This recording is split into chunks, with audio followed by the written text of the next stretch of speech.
Nightlight with Pete Schwaba. Todd Michaels joins us now. I have to give a shout out to Oshkosh. It's a very underrated city. There was also a restaurant there I really liked. I don't think it's there anymore. Yeah, the Tallies was great. I may have gone to like a prom dinner there or something like that sweet. Back in my day too, Pete. A little calzone before you tear it up in the dance floor. There's nothing better than wearing a tuxedo and a little calzone in your cummerbund. Nightlight with Pete. All right, we got about 25 seconds till we kick off today's edition of the Todd Allbaugh Show. Fantastic.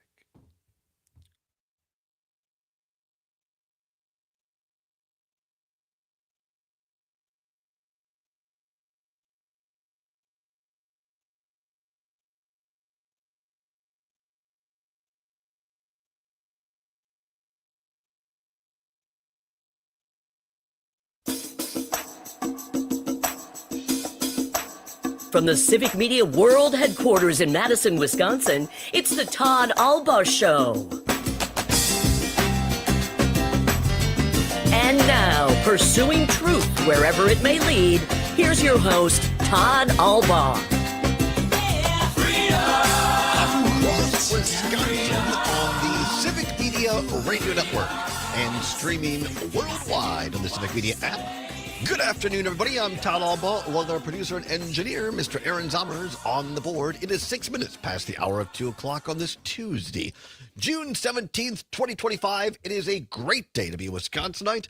Welcome in, everybody, here at the world headquarters of Civic Media, downtown Madison, where skies are partly cloudy right now. It is sultry. Going to be in the 80s in Madison for highs today. It is humid. I can attest. Walked over and got a little coffee this morning before the show or before we started getting going here, and it's already pretty darn hot. So now, normally the studio is freezing, at least in the afternoon. I'm wearing a sweater. Now today, the one day that we could use a little air conditioning, it's pretty toasty. It's pretty toasty. I Also, feel like a Pop-Tart. Yeah, me too. Just slowly cooking. And But have no fear. About 3 o'clock, the freezer will kick in. for sure. I'm pretty confident of This is partly cloudy. I can barely walk outside and keep my eyes open. that. It's so bright. It is pretty bright out. But it's going to be, hey, I'm ready for summer weather. I'm not going to complain. I've been wanting some summer weather, so I am ready for it. Hopefully you're ready for a great show today. Going to be a great one indeed. Coming up at the bottom of this hour, we're going to be joined in studio by James Small. He is the Rural EMS Outreach Program Manager at the University of Wisconsin School of Medicine and Public Health. James Small going to be here to talk about something that is near and dear to my heart. I know that many Wisconsinites are concerned about this, is our EMS system, emergency management system, also our EMTs as well. Emergency services, because here's what's happened over the years. Is we've seen more folks grow up and move away from rural areas, and then the population that's there is aging, and many of the people that are in charge of EMS, EMT services in rural Wisconsin have either died off or simply gotten too old to do the job. And a lot of younger folks don't feel called to do that. We're going to talk about what this means for Wisconsin, what this means for the legislature and the governor, what this means for all of us across the state of Wisconsin. And by the way, don't just think that this is only a rural, like you got to go way out in the country. There are places like in Waukesha, you drive 10 miles and you're essentially in the country. Go to Green Bay, areas where you could drive 10 miles and you're basically in the country. So this is an issue that is important to all of us, or should be, across the state of Wisconsin. And hour number 2, little what's worse for you today. It's Tuesday. That means Taco Tuesday. What's worse today, Taco Bell or Taco John's? I'll get dinner at the winner tonight. Have you eaten at a Taco John's? I've eaten at a Taco John's. It's been a minute, though. Remind me, I have a story about Taco John's. All right. We'll get to that. We'll do a Taco John's story in hour number 2. And also in the bottom of hour number 2, very honored to be joined here at the desk in studio by Wisconsin State Representative Jody Emerson, a Democrat from the Eau Claire area. She's been on the show once before when we took the show on the road with Trigby and Reed Galen up at Osseo at the Norski Nook, enjoyed some pie with Representative Emerson. She is the ranking member on the Assembly Committee for Universities and Colleges. She is going to be here because that's where we're going to start the show, where we're going to end the show, and that is on some major news happening just over a block away from where we're at in downtown Madison at the Wisconsin State Capitol. Now, last night, if you follow me on the socials, Facebook, Twitter, and the like, the follow sign is at Allbaugh Show on Twitter X, Twix, and the Todd Allbaugh Show on Facebook. And I posted late last night some breaking news from the University of Wisconsin-Madison, the flagship university here in Madison of the University of Wisconsin system. I know. It's now called the Universities of Wisconsin. Well, I still say the proper name is UW Systems. So that's what I like to refer to it as. We had, from our sources, gotten some breaking news. We passed it along last night, and it was this, that both mainly Democrats that I've talked to and staff in the Capitol, and also a couple of Republicans that will still talk to me, tangentially confirmed by saying, well, you're not too far off. And it was this devastating news coming out of the Capitol that the Joint Finance Committee, most powerful committee in the legislature, controlled by Republicans, made up of Assembly folks and senators, only 2 Democrats on both sides. So controlled by Republicans. Our old friend, and I say that sarcastically, State Senator Howard Markline is the co-chair on the Senate side. Of course, University of Wisconsin-Richland. The Richland Center was closed a couple of years ago, and Howard Markline and his counterpart in the Assembly, who is also on the Joint Finance Committee, Tony Kurtz said, we don't have the power. There's nothing we can do. We can't get another $3 million in the state budget to save UW-Richland. I don't want to go down that road because that isn't specifically what this is about today. But the Joint Finance Committee was leaked last night. We had a hand in that, I'm proud to say, by getting the word out that when the Joint Finance Committee met today, I saw the agenda for today, which they got underway about an hour ago, that was the budget of the University of Wisconsin system. Governor Evers had requested over $300 million in increases to the UW system. Because during the Walker years, the last time I worked at the Capitol, the UW system budget got gutted by Republicans in control. So Tony Evers was trying to restore some of that money. Remember, UW system led by President Jay Rothman, Board of Regents of the system are now controlled by appointees from Democratic Governor Tony Evers. And they've made slashes. They've closed half of the 2-year campuses, 6 of the 12. They made other cuts throughout the UW system, gotten rid of largely of DEI, all at the behest and request primarily of Assembly Speaker Robin Vos. And they thought, well, if we play ball with these guys, if we make some of these big cuts, if we get rid of DEI, they'll be nice. They'll be nice. Remember the parable of the frog and the scorpion? There's a scorpion that wants to cross the river. There's a frog by the bank in the water. And the scorpion says, if you just give me a ride on your back across the other side, I'll be so indebted to you. And the frog says, yeah, but you're a scorpion. You could sting me and kill us both, and we drown. And the scorpion says, no, I'm not like that. I'm not like other scorpions. You can trust me. And finally convinces the frog to give him a ride. And halfway across the river, the scorpion stings the frog. The poison rushes into the frog, and they both begin to drown. And the frog looks at the scorpion and says, you gave me your word. Why would you do this? And the scorpion simply replies, because that's who I am. That's my nature. UW System President Jay Rothman thought that by being a more amiable frog, that he could change the mind of Republicans in the state legislature, that he could make things different. But last night, the scorpion that is politically UW or the Republican legislature stung him. And it was announced and leaked out that the Joint Finance Committee today intended not only to use double negative, they're not going to approve Governor Evers' $300 million plus in increases. They're not even going to approve current funding levels that they intend today, or intended perhaps now, to cut $87 million from the UW system budget. And in talking to Democratic sources at the Capitol, if that were to happen, and if Republicans in the legislature were to pass a bill that included $87 million in cuts to UW system, there is a feeling, at least among some Democrats on the Senate side, that they were then ready and prepared to call on Democratic Governor Tony Evers to not just line item, use his veto pen, one of the most liberal veto pens in the country. I don't mean that large liberal, but small L liberal. Has a lot of purview.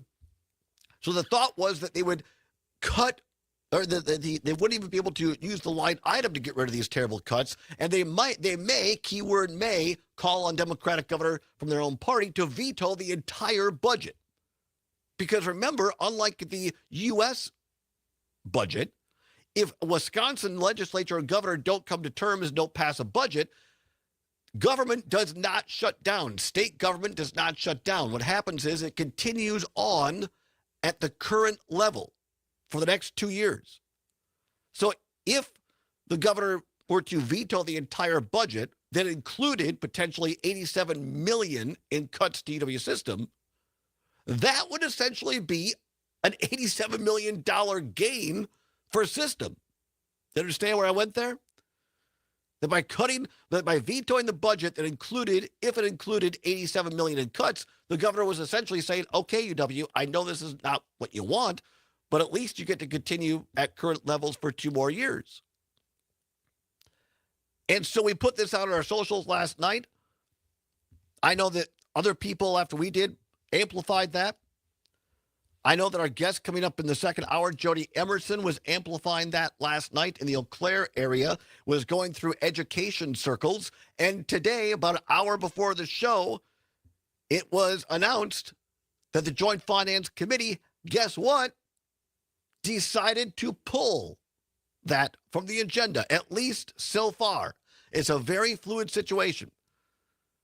Because apparently, from what I'm told, a lot of Republican legislators on the Joint Finance Committee got a lot of calls from a lot of angry constituents saying you cannot kill the Wisconsin idea. And so far, it has been pulled. Now, also from what I'm told, that if they're to meet deadlines, the Joint Finance Committee has to do something with the UW budget by a week from today. So coming up in hour 2 at 3:30, really appreciate her fitting us into her very busy schedule. Representative Jody Emerson is going to be sitting right next to me and give us a live update. Perhaps we might actually see part of this motion by the Republicans and get a real number for you. Maybe we won't know anything more, but this is the last 12 hours, 12 to 15 hours, is a great example that when the truth is disseminated and people react, that results can happen. So congratulations to each one of you out there who called your legislator this morning and put enough pressure on for them to at least temporarily reconsider this $87 million cut. Because I talked to my former boss last night, former State Senator Dale Schultz, who once chaired the University Committee on the Senate side, was one Senate Majority Leader, longtime Joint Finance Committee member. He agreed. There's no way that UW could absorb $87 million in cuts without most likely closing the remainder 6 two-year campuses across the state, and very likely closing at least one 4-year university in the state, and or completely gutting colleges from within universities across this state. It would be devastating to the Wisconsin idea. What is the Wisconsin idea? One person asked me last night. And what are land-grant universities, and what's the connection to the Republican Party? We'll explain all of that on the other side.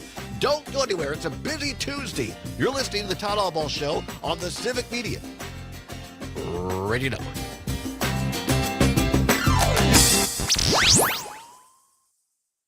Madison's real news and great conversation. 92.7 WMDX. It's a party on the patio at the Lazy Oaf Lounge, and you're invited every Tuesday at 5:30. It's just Merle and a girl, and Thursdays on the patio feature singer-songwriter Shelley Faith. Well, hey, bartender, won't you pour me another? Music starts at 5:30.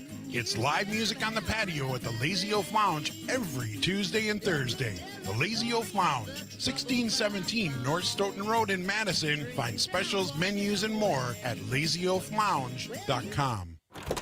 Hey, Gordy. How you doing? Oh, Arthur, great. Great to see you. What are you doing in the studio? Well, I need to talk to you about doing a commercial. Okay. Well, to get a commercial on the air here, you just go down to the sales department. It's right next to the bathroom. I don't think you understand. Oh, I understand plenty. You salespeople drink a lot of coffee. That's why the bathroom's right there.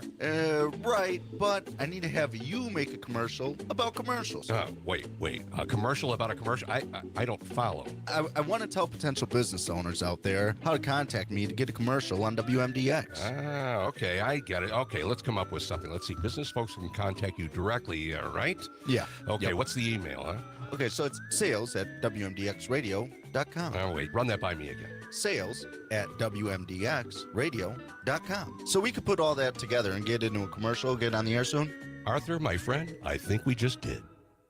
Advertise on WMDX Radio. Email Arthur, sales@WMDXradio.com. The possibility of lung cancer can be pretty scary, especially if you're one of approximately 8 million current or former smokers at high risk. That's why SaveByTheScan.org wants you to know that now there's a breakthrough low-dose CT scan that can detect lung cancer early, and it only takes 60 seconds. You stop smoking, now start screening. For an easy quiz to see if you're eligible, visit SaveByTheScan.org. It could save your life. SaveByTheScan.org is brought to you by the 30 American seconds. Lung Association's Thank you. Lung Force Initiative and the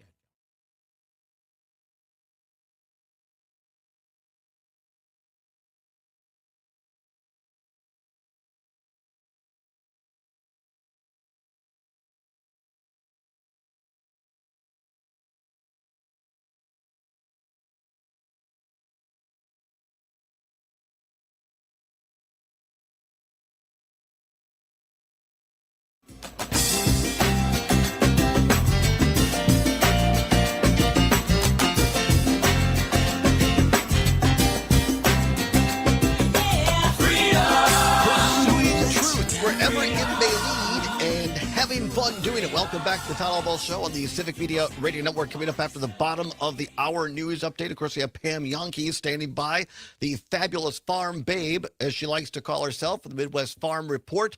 Check of weather and sports with Mike Clemens as well. Then we're going to have in studio here James Small, Rural EMS Outreach Program Manager at the UW School of Medicine and Public Health. Cannot wait for that. And then coming up in hour 2 at 3:30, Wisconsin State Representative Jody Emerson, the ranking Democrat on the Assembly Committee on Universities and Higher Education. Going to be here talking about this breaking news overnight. We talked about it last night on our socials at Allbaugh Show and the Todd Allbaugh Show on Facebook, that our sources told us that the Republican-controlled Joint Finance Committee, who is meeting right now, they started at 1 o'clock on the agenda, confirmed earlier or last night, was the budget for the University of Wisconsin system, now known as the Universities of Wisconsin. And our sources told us that the Republicans plan to introduce a motion today to gut the system, to cut $87 million from the current budget, not from the $300 million plus that Governor Evers proposed, but to cut the current budget, $87 million, which would have devastating consequences on this university. Now, today, that motion so far has been pulled. They could bring it back up on the agenda. This meeting could go on into the night. We're told that University of Wisconsin's budget has to be taken up by a week from today. So this is very fluid, and coming up in hour 2 at 3:35, Representative Jody Emerson will be here to give us the latest. But it's critical, if you care about the universities, to stay on top of this and do what you did this morning. Call these legislators and tell them we're not going to give up the Wisconsin idea. What is the Wisconsin idea? One person asked me last night. It was created, or at least thought of, some people credit former Chancellor Van Nuys, with the idea saying that he wanted the university to extend to everyone. It's largely summed up in the phrase that the borders of our university are the borders of our state. In other words, that the university should not be limited to a building or even a campus, but should affect and help everybody's lives. That's why you have in Wisconsin, University of Wisconsin Extension Program, focused on rural communities and agriculture. That's why you have economic development program that's run through the university. It's why we have a medical school, a rural medical program now to help people study at UW-Madison, become doctors, and then settle and practice in rural communities that need these doctors. Critical. And by the way, this is not a Republican or Democratic idea. This is a Wisconsin idea. It stems from the fact that University of Wisconsin is a land-grant university. It's a land-grant university is an institution or higher education in the country that was designated by a state to receive the benefits from something called the Morrill Acts of 1862 and 1890. Basically, what happened was Southerners were absent during the Civil War, as it turns out.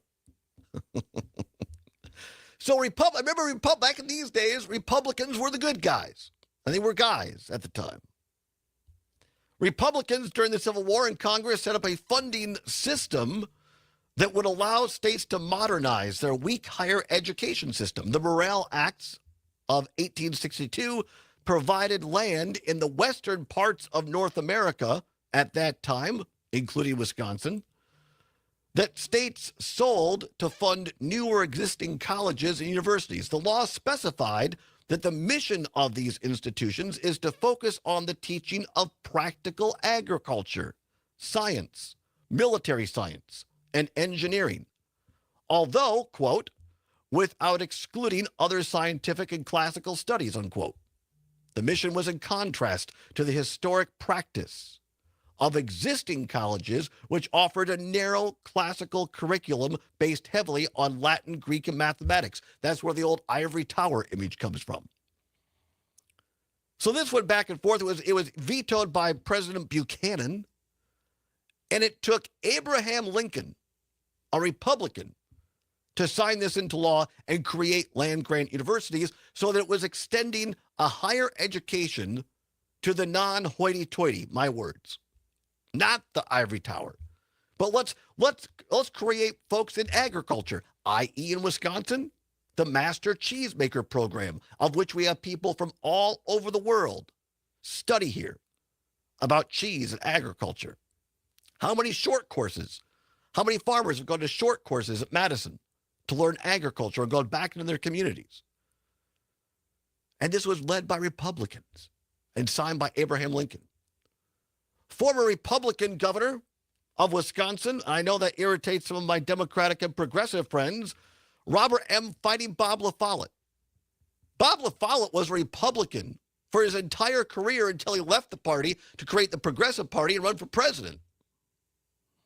He was a Republican in this state that fought for expansion of the Wisconsin idea. And former governor Republican Tommy George Thompson was and he's a graduate of UW-Madison, undergrad and law school, and ended up being the University of Wisconsin president, the system president, for a couple of years after he was governor, after he was in Washington. And yet this current iteration of MAGA Republicans of my former party in Madison up the road on the Capitol now wanting to gut this. Why?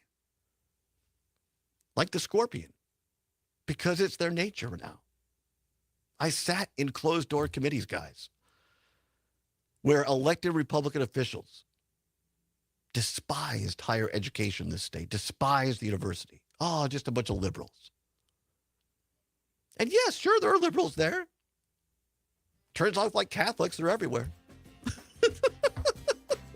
We're going to stay on this. It is a fluid situation, but the Wisconsin idea is still alive and well. For now, we're going to talk to Jody Emerson, hour number 2. But come on back. When we return, we're going to have a conversation on rural EMS across the state. Sitting right here will be James Smalls, the Todd Allbaugh Show across Wisconsin on the Civic Media Radio Network.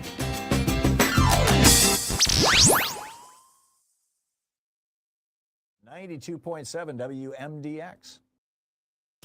You can always continue the conversation on social media. Share your thoughts when you find and follow Civic Media on Facebook, X, and Instagram.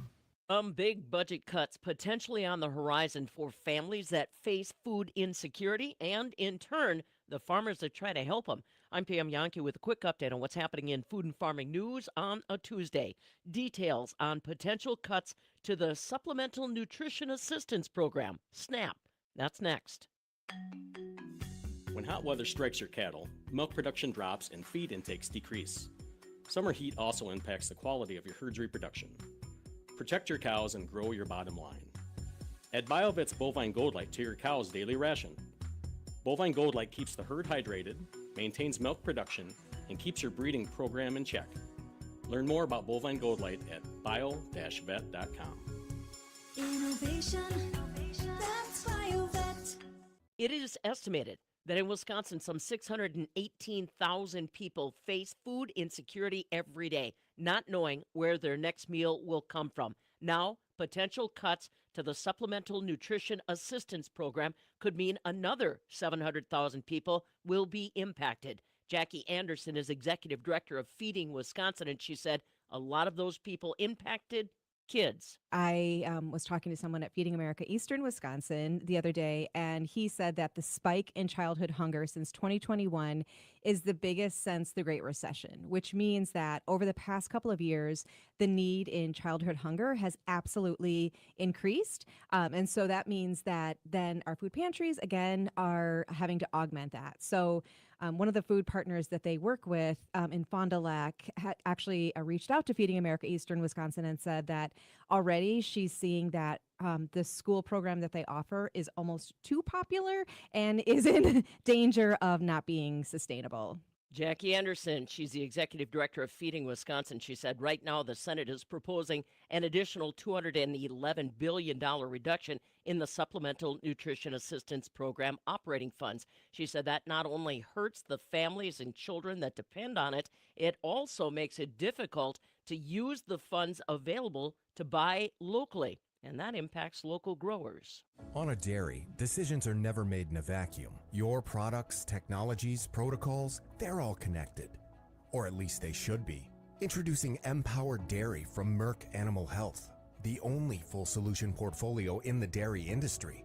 Empower is more than just powerful identification, monitoring, and biopharma tools. It's about how they work together to eliminate guesswork and solve specific problems. Learn how at m-power-dairy.com. And today, the Midwest Farm Report team's headed to Bear Creek for a preview on this year's Wisconsin Farm Technology Days. Follow us, Midwest Farm Report, on social media, and we'll share the details. I'm Pam Yankee. Enjoying this local program? Find the complete Civic Media lineup at civicmedia.us or the Civic Media app. Mostly sunny, warm, and muggy with high temperatures today tapping the mid-80s. Got chances for showers and thunderstorms early this evening, and some of them have the chance to be strong to severe, packing hail and high winds. And tomorrow, cooler temperatures alongside more rain and thunderstorms. I'm meteorologist Brittany Merlot, currently 82 degrees. For 75 years, the Muscular Dystrophy Association's voices have thundered through the halls of Congress. For All right, got a little over a minute. Can we check the levels? And let me know if that's too loud, too soft. Testing 1 2, testing 1 2, one That's up. good. Okay. That's good. And then when you talk, I tell people almost eat the microphone, just kind of like, yeah, right about there. Yeah. You can hear me okay? Yep. Say your full name, or not full, but your first and last name and your position, please. James Small, Rural EMS Outreach Program Manager, Wisconsin Office of Rural Health. Okay. Excellent. All right. We've got about 35 seconds or so until we are back on the radio. Thank you.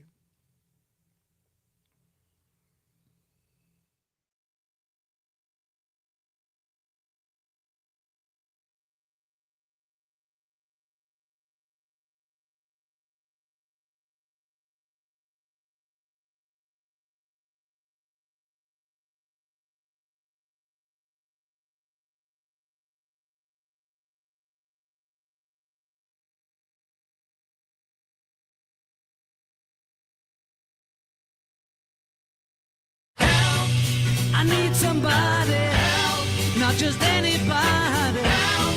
You know I need someone. Welcome back to the Allbaugh Show on the Civic Media Radio Network. 35 minutes now past the hour, 2 o'clock on this Tuesday, June 17th. We'll continue to monitor this very fluid situation up the street here. The Joint Finance Committee, again, coming up at hour 2. Going to have State Representative Jody Emerson here live in studio to talk about these potential cuts coming from the Joint Finance Committee. But right now we turn our focus to another part of the university, and joining us in studio, equally as happy and proud and honored to have James Small, the Rural EMS Outreach Program Manager at the UW School of Medicine and Rural Health. James, thanks for being with us. How are you? Well, thanks for having me on today. Well, it's our pleasure. People that listen to this show regularly know I grew up in Richland Center, a town of 5,000 people in southwest Wisconsin. These rural issues are particularly important to me. I had a couple of stints on the city council of Richland Center, and I actually chaired the Police and Fire Commission, which we worked closely with the EMS directors of Richland County, that sort of thing. And this is something that I think is under talked about. So I really appreciate the opportunity to have you here to give some light to this. Before we get into that, tell us, as we like to say, a little bit about yourself. Where did you grow up, and how did you get into this? So I grew up on Washington Island up in northern Door County. Oh my God, did you really? I'm a graduate of Washington Island High School, which is the smallest public school in Wisconsin. That is amazing. I've never met anybody who grew up in Washington Island. So did your parents have roles or jobs on the island? Yep. My dad's an excavating contractor, and he also was on the fire department and was an EMT, or still is an EMT actually up there. And my mom was a teacher at the elementary school. Wow. So let's just pause right there for a second. What was it like growing up there? I've been to Door County. I have never, as part of my goal this summer is to get to Washington Island. What was it like growing up there? I think all kids think there's nothing to do, right? That's what I hear from my own kids living outside of Milwaukee. Oh, there's nothing to do. But I don't think that was really the case there. Yeah. There was always something to do. You have a very strong sense of community there on the island. Everybody's kind of looking out for each other, willing to step up and help each other.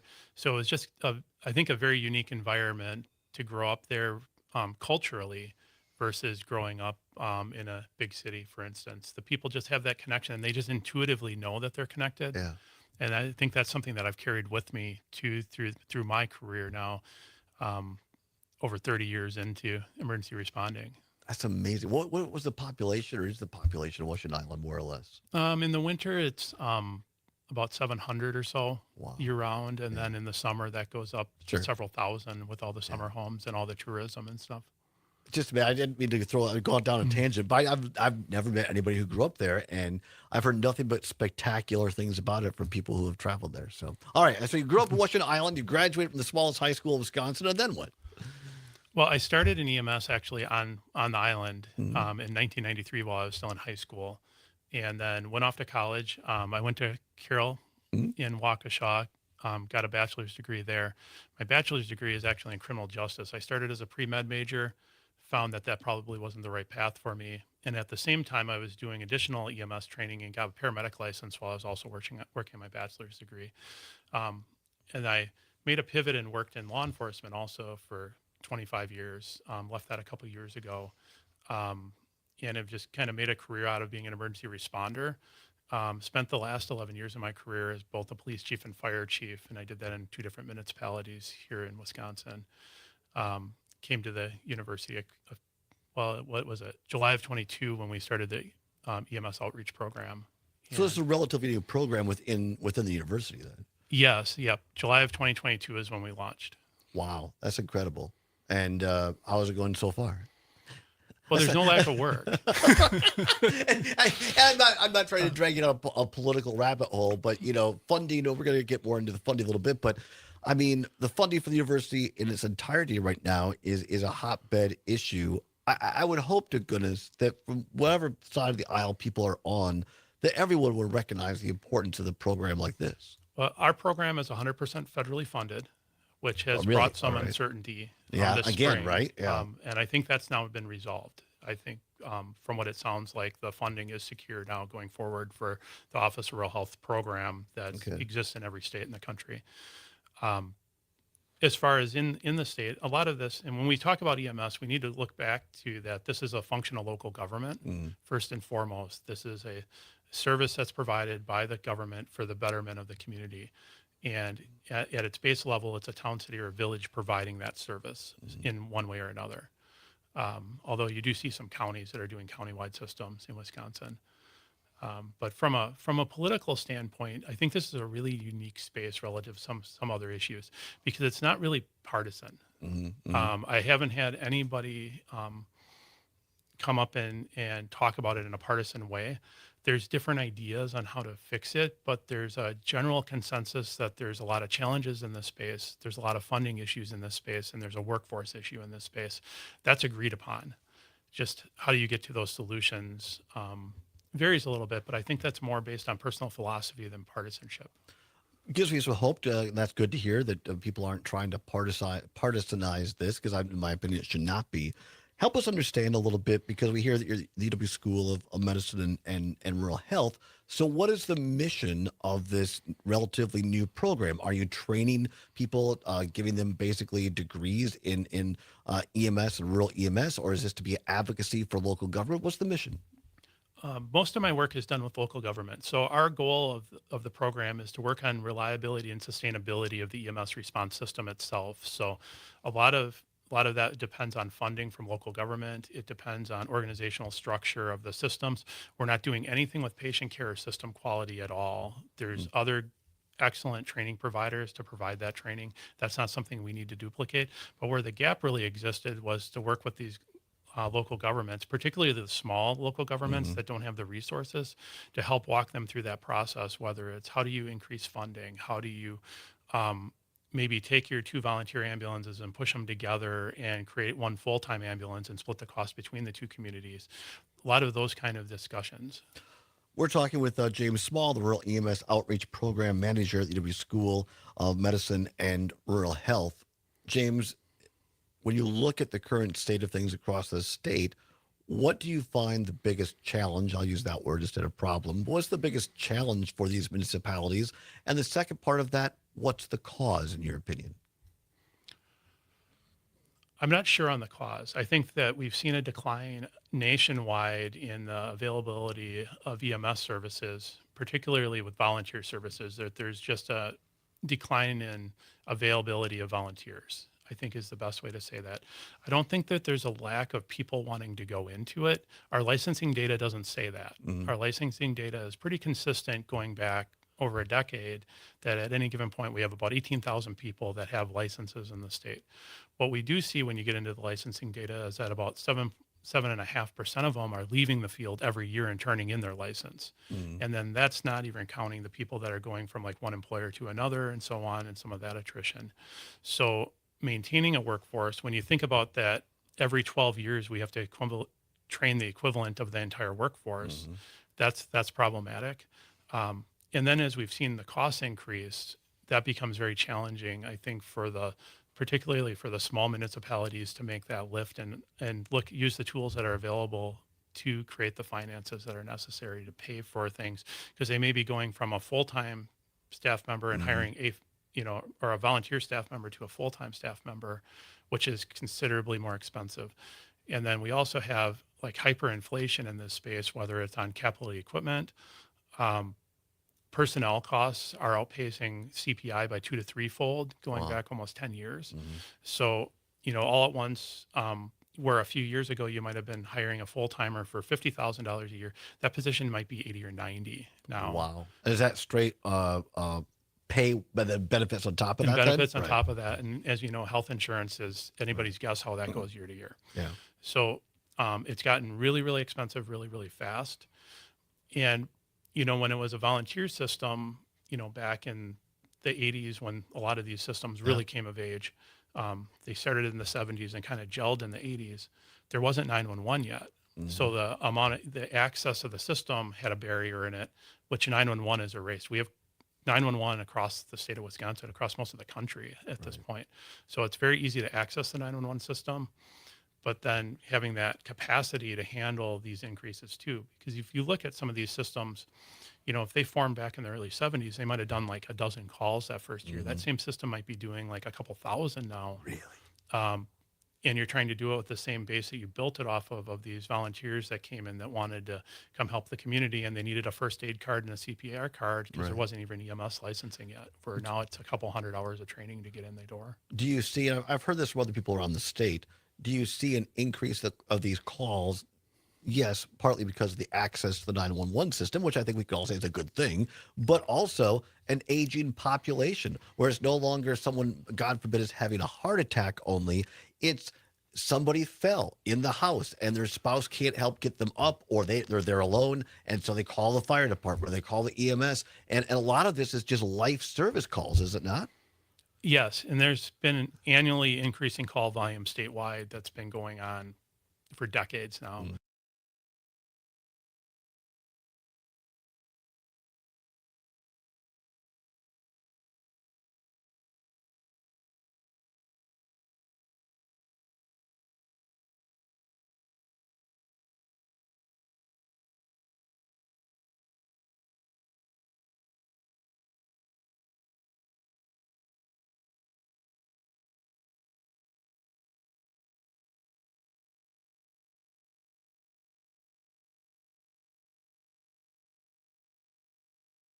About this workforce more, because you're obviously much more versed in this than I am. I know a few years back, a good friend of mine, Troy Everson, which was integral in the Viroqua and Vernon County EMS and EMT system. He now does that down in Burlington, Wisconsin.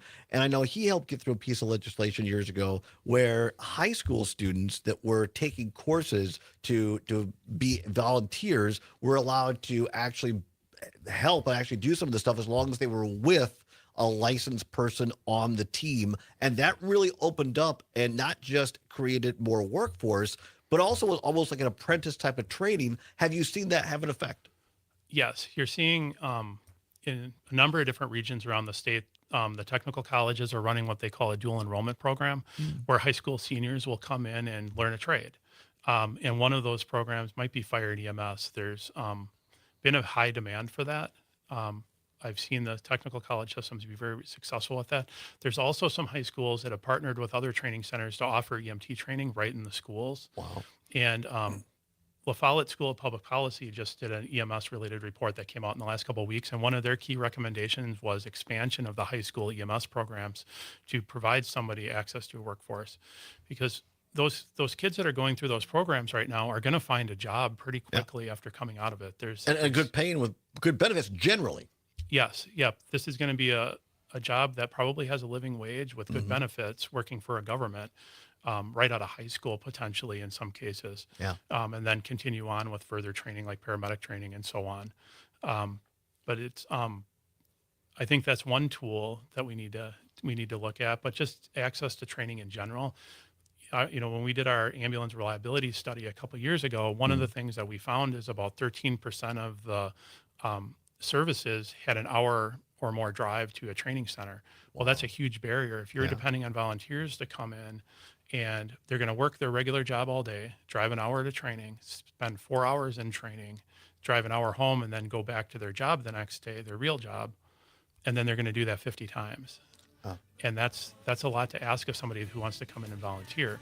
So finding other access points is going to be, or alternative ways to delivering that training is something we need to do. If you have a question, text us on the Civic Media app. We'll maybe take your questions after this. More conversation with James Small from Rural EMS Outreach Program at the UW School of Medicine and Public Health. You're listening to the Todd Allbaugh Show on the Civic Media Radio Network. Brats on the grill for a Awesome tailgate. stuff. Really, really good. This is the Civic We'll Media come back Radio about Network. 7 minutes. So is there anything that specifically you want to make sure we get to? Hey, at the end of the day, everybody wants the Okay. same thing. All right. What else is interesting? I kind of, we'll Good see if night's everybody rest, texts am I in. right? Sometimes they do, It's sometimes they not don't. rocket science. We'll talk a little bit You more don't need about a funding physics genius to make of you a this and futuristic kind space of the vet. future. We Like just what, need how, someone to listen to what you want. I always like to give people and who how they knows the can get materials involved. that will get If you they want to get there. involved And in you the might even community, be if they want surprised to more learn information that on you, that we'll someone could be living right contact next our website door or things like at that. We can Verlo, put that we're out your there. friendly But neighborhood Cool. mattress genius. American made, locally crafted, I think it's amazing you grew up in Washington Island. I love that. Everybody's surprised by that. They're just For like, the last few months, I think I've never met anybody who actually grew up he there. would make a decision about There's whether That's or so not cool. to run there's for a third number of term us after around. the state Really? budget I was process just is completed. In a my recent daughter played opinion soccer column down in at the Oregon recombobulation area, I made a the few weeks argument ago, that the decision and Evers should there was a make guy should that I be went to not school seek a with third that was term sitting as across the aisle from Wisconsin's me governor. at the This game. His argument kid is was not playing one in the of game ideological differences or against my policy daughter. So, disagreements. That's Tony Evers has incredible. been a good you know, so governor you, and has we served run the across state each other. well. We all know each More other. has to Right? do Yeah, with right. Evers' Yeah. age. He'll be 75 There's years old in November 2026, and about how the Democratic researcher Party here has at the had a University of massive, the Medical inescapable School that's from problem Ireland, too, in its that has a unwillingness PhD. to pass the torch That's to really the next cool. generation. Tony Evers needs That's to do amazing. what so many other Democrats No, have yeah, struggled so that's my mightily goal to is do to and get step up there this aside summer. when the time so. is right. We were And going to after do a Joe show Biden's from there catastrophic last year, 2024, this but is then the they had this, conversation we need to be having, I and think we it was need like to a be having big it now. mouse or Democrats rat can't keep problem. repeating the They had same to, like, mistakes Oh, that was over on and Rock over. Island, that's right? Rock Island, not Things Washington. Yeah, it's different. Rock Island. Yeah, yeah, yeah. Find all Yeah, of they Dan's closed work it. at They the closed Rock Island. Right, right. area. I'm like, oh my God, I You're listening don't want to be to the attacked by American rats. Minute. For goodness Your sake. government. Let's go up plan there. for the Let's go do a May show up 12th. there. Oh, I'm game. I'm absolutely game. That'd be fun. All right, well, let's look at schedules later this summer. We can maybe do that. That'd be fun. Preservation of I'm sure you records could probably get all the guests we need. You know, half the Request may island probably. relate to President Trump's effort to free a convicted That's right, folks. The Colorado Allbaugh Show election official. on an The island records request later this is year. Massive.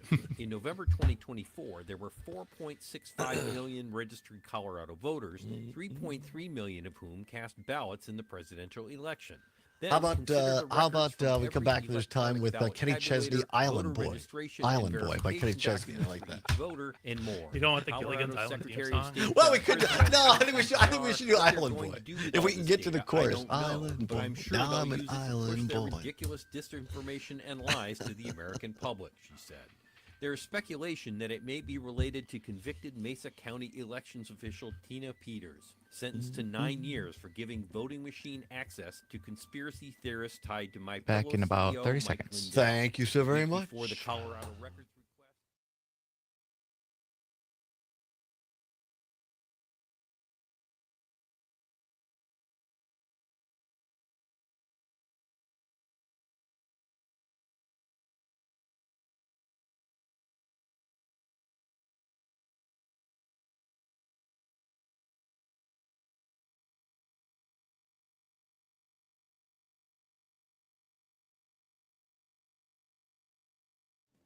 Set out for a brand new start. He's an island boy. Now he's an island boy. Living his life where stress is the enemy. Now he's an island boy. A stone's throw from St. Croix. He's finally found his piece of serenity. Welcome back to the Todd Allbaugh Show on the Civic Media Radio Network. 8 minutes before the hour of 3 o'clock, the top of the hour news update for you. Come back with What's Worse, a taco edition. And then at the bottom of next hour, State Representative Jody Emerson on the breaking news, the fluid news, the Joint Finance Committee on proposed cuts to the tune of $87 million to UW's system, which has been pulled so far from JFC. We'll update you on the bottom of the hour on that. But right now, we are joined, as it turns out, by a real-life island boy, James Small, Rural EMS Outreach Program Manager at the UW School of Medicine and Rural Health, not from St. Croix, but rather Wisconsin's own Washington Island. And over the break, James, we're talking maybe we could do a show together from Washington Island later in the year. I think that would be fun. Maybe we could do it right off the deck on the ferry or something like that. I'm people. I am 100% down. So don't toy with me because I'm down for this. By the way, our own Parker Olson, the producer for Pat Kreitlow's show in the morning, says take Kreitlow's pontoon boat there. Well, Parker, great suggestion. I don't believe the waterways are navigable from Lake Wissota to Washington Island, but maybe I don't know. We may have to portage at some point. But it's a beautiful place, right? Oh, absolutely. All right. Absolutely. Well, I look forward to that nervous anticipation. I think that'd be super cool.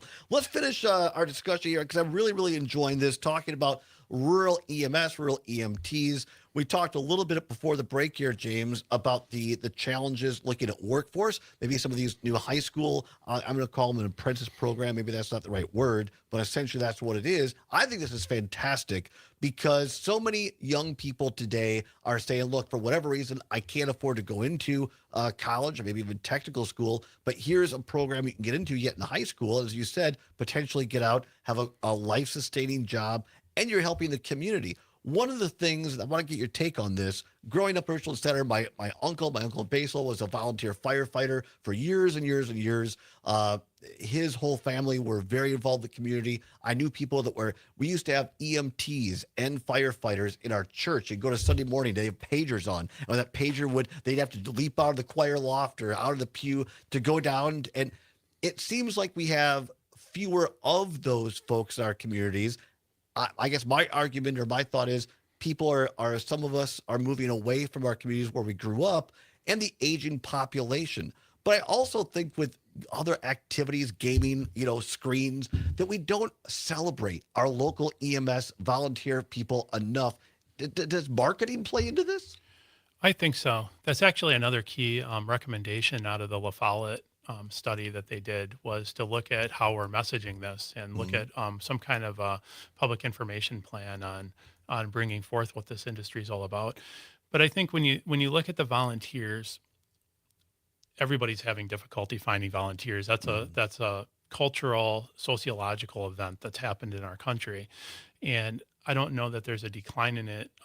The conventional wisdom says that the increased training standards led to a decline in the number of volunteers. I don't believe that that's the case. I think that what we're seeing is just the same thing the church is seeing in the Lions Club and the Rotary Club and everything else, where even if you have a group of volunteers, you probably have a small handful of people that are doing 80% of the work, and then the other 15 are doing the other 20%, things like that. And we see that really commonly in the EMS systems, particularly the small rural ones, where there's maybe 4 people doing 80% of the work, and then 10 people might fill in the other 20%. Because when you look at running an ambulance, that's 17,520 hours a year that has to be staffed to staff an ambulance 24/7, 365, like it's required. Yeah. That's a lot. And many of these rural communities now, or at least some, I should say, are going to private services because they simply don't have the folks locally to volunteer or even pay them, right? Yep. So that's common to see municipalities close their ambulance service and then contract with another entity. It might be another municipally owned ambulance neighboring them. It might be a private entity that they come in. It's becoming increasingly common too to see the municipalities collaborating and sharing that cost, because the cost is so high now. Just running your own ambulance to do 100 calls a year and having to staff it potentially with full-time staff, because you're looking at one ambulance staffed with full-time staff with capital equipment costs and station and stuff, you're probably looking at $1 million a year. Wow. And most of these small municipal budgets might be just a few $100,000 in some of these townships. So it's just way beyond their means. Time has always gone too fast. We'd love to have you back either here or Washington Island, whichever we could work out in a future show. Is there something I have not asked you yet that you want to make sure people across the state know about this program, and or anything you want to say about funding? Your deal. I think the biggest thing right now is that if somebody's interested in this career, come into it, come try it, go take a class.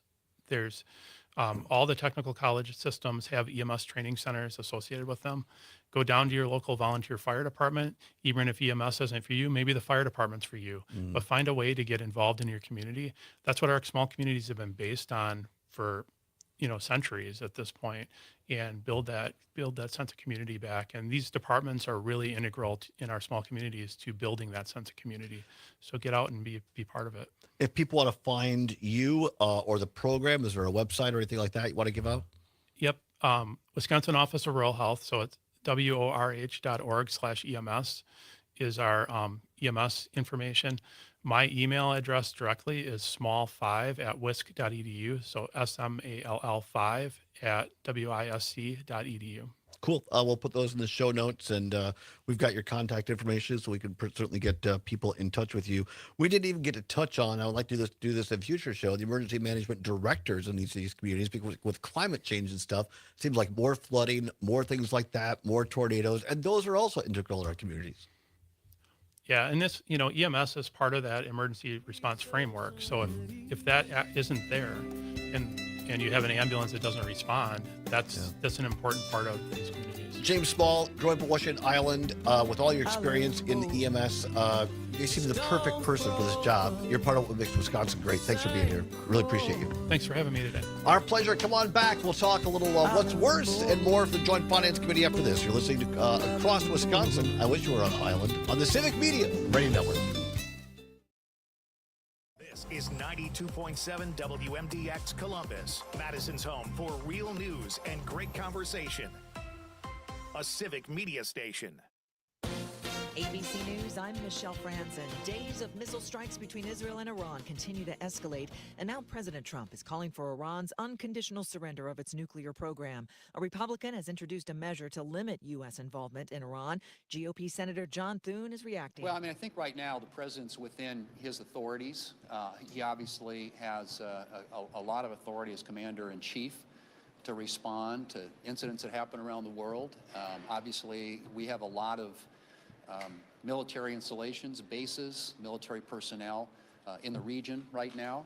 And so I think he's perfectly within his right to do what he's done so far. A three-judge panel in appeals court is hearing arguments on President Trump's deployment of California National Guard to help deal with unrest in Los Angeles.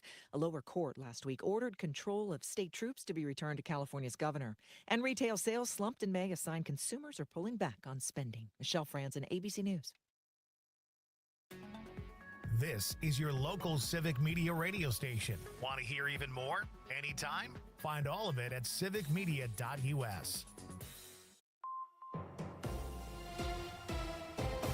For 92.7 WMDX News, I'm Savannah Tomei Olson. State Superintendent Jill Underly is condemning the budget plan Republicans passed last week. Their proposal increases some funding for special education, but not to the level Governor Tony Evers and families were pushing for. However, it does not increase general aid for Wisconsin schools at all. Underly says the budget motion fails the state's students, educators, and public schools, arguing that it raises property taxes, cuts youth mental health funding, and doesn't support students with disabilities. Superintendents and school board members across the state say a lack of adequate funding increases from state lawmakers is forcing their hand, and they have no other choice but to ask their residents to pay more taxes just to keep the lights on and staff paid at school. Meanwhile, a Republican-authored bill would restrict school districts' abilities to use those referendums. Joanne Krulatz explains. At the Capitol, a bill to restrict how school districts could request tax increases through referendums had a public hearing in the Assembly Education Committee on Thursday. Delafield Republican Representative Cindy Duchow says too many districts are asking for more money. She wonders how much money is too much money for school districts. Eau Claire Democrat Christian Phelps says districts are already practicing fiscal responsibility. Well, how about that, Zommers? For tax increase. That was great. All jokes aside, Parker, I think that Todd may have a show on Washington Island with the guy he just met before doing a show on Kreitlow's pontoon boat that they've been talking about for years. So tell Kreitlow to bring the pontoon to Washington Island if he can get it there. Last night. The State Journal reports that the Wisconsin Department of Justice was on the scene at Skyline Drive. State Senate Republicans or State Assembly Republicans? That's a tough one, Tony. It is That's quite a tough. So much, but firefighters, reporters on scene, there was no imminent Oops, danger. I guess we have the street cam. I'm Savannah Tomei Olson. Oh, A little tilted. A little cockeyed, but that's all right. It's like the cockeyed seamstress. You couldn't menstruate. Basketball, NBA Finals, the Oklahoma City Thunder, with a victory at home last night, won 20-1. Yes, that was very delayed. OKC's Jalen Williams, with a playoff career-high 40 points, was asked how were the Thunder defensively able to hold off the Pacers this time in the fourth quarter. It's not perfect, but it's a lot better. Aggressive. Everybody takes pride in it, and when you have five guys on the floor that are taking pride in their matchup, it makes you. Yeah, it's not perfect, but it's a lot better. Still a beautiful day. We can show that. Very quiet in downtown State Street, everybody. Look at that. There's not a person around. It's like the day after. Well, there's one. There's one. Oh, yeah, look at that. I wish we had a Zoom. We could zoom in on her. Hello, ma'am. Parker, that's what we want. You and Cam. We're going to send Cam and Parker. Or Dom. Sorry. Why did you say Well, we'll Cam? send Cam. We'll bring in Cam from Appleton, one of our listeners/viewers. Be like, you work remotely. You can come here Dom's and birthday today, by the way. harass Happy people. birthday to Dominic. This report is brought to you by Freedom Fireworks, with 20 locations throughout Southeast Asia. Having a Rice Krispie bar, folks. Sorry. Or as they say, a marshmallow bar. Mostly sunny, warm, and muggy with high temperatures today. Tapping What do they call them from Starbucks? Like a marshmallow dream bar? Something like that. Early this evening. Some of them have the chance They are to be good. strong to severe, They are packing very good. hail and high winds. And tomorrow, cooler temperatures alongside more rain and You know, when I thunderstorms. worked at Starbucks, Right now, the 81 best sandwich they have The 4th is of the ham and July Swiss is right panini. around the corner, and Freedom Fireworks is everything your family needs for a safe and exciting holiday celebration. With 20 southeastern At least that's my Wisconsin opinion. locations fully stocked up with everything from sparklers to artillery shells, thunder snaps to 500 The breakfast gram ones are pretty good too. The sausage, egg, and cheddar sandwich and the double smoked bacon. Fireworks from all the top Those brands are and good. specials that can't be beat. Go to freedomfireworkswi.com for location near you. Freedom Fireworks wishes you a safe and happy 4th of July. The Maggie Dawn Show. Mark Summerhauser, the communications director for the Wisconsin Policy Forum, analyzing. Cam says, I know that spot. I can be there in 30 to do a donut. Look at that. Per person, literally about a quarter of the state's economy. Basically, a quarter of the state's economy coming from the federal government. I'm not hearing from Republicans. Do we do the quiz on the world economy with GDP? And there's another one on I don't think so. America's net worth. All right, we And got this 20 was- seconds. All right, thank you.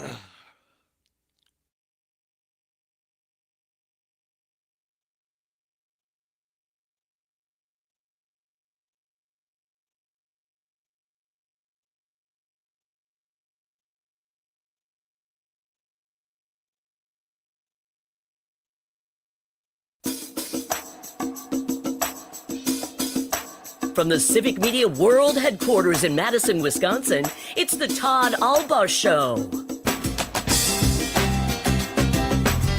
And now, pursuing truth wherever it may lead, here's your host, Todd Allbaugh. Wisconsin on the Civic Media Radio Network and streaming worldwide on the Civic Media app. Good afternoon, everybody. I'm Todd Allbaugh, along with Mr. Aaron Zommers, our producer and engineer. It is now 6 minutes past the hour of 3 o'clock. Welcome into hour number 2 of the big program here on Tuesday, June 17th, 2025. It is a great day to be a Wisconsinite here in downtown Madison, world headquarters of Civic Media, where a little cloudy out, Zommers, but still pretty nice, right? Yeah, I'm glad it's getting a little cloudier. Before it was extremely bright. And like I said, I walked outside. I wanted to go get a chocolate croissant because it sounded good. Yes. And I had my left eye closed and my right eye barely open, just enough to see where I was walking. Yeah, I say this with love. If I didn't know you better, I'd swear you're a vampire. Because you don't like the sun, you don't like the heat, you like everything closed up tight. Yeah, that's fair. But you're not, I say Hey, that. and I'm not supposed to eat garlic, my doctor said. Or at least limit it. Of course you're not. Of course you're not. Oh, we kid because we care, Zommers. All right, it's how about that, by the way? Many thanks to James Small, our last guest. Not only was he spectacular talking about rural EMS and rural health, we got an invitation out of the thing to take us to his native Washington Island in Door County to do this show. And he showed me a photo on his phone of a beautiful, pristine beach where we could do the show. That would be fantastic. So I'm down. Where you mark it on your calendars, folks. We'll come to you live from Washington Island later this year. I cannot wait. That's the kind of guest you want. Somebody that brings knowledge and also says, oh, by the way, I can help you get on an island. Absolutely. Todd loves islands. I do love islands. Absolutely. Coming up later this hour, another great guest, Wisconsin Assembly Representative. I guess that would be that's a little redundant, isn't it? Assembly person Jody Emerson, who is a Democrat of the Eau Claire area. She has been a key figure in staying on top of the situation. She's the ranking member of the Assembly Committee on Universities and Colleges. And she was one of the sources that I was watching and listening to last night. Got pretty late. And it leaked out.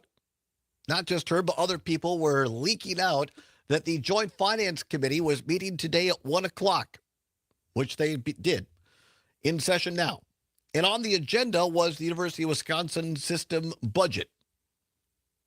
And that they were looking at cutting $87 million from the state budget.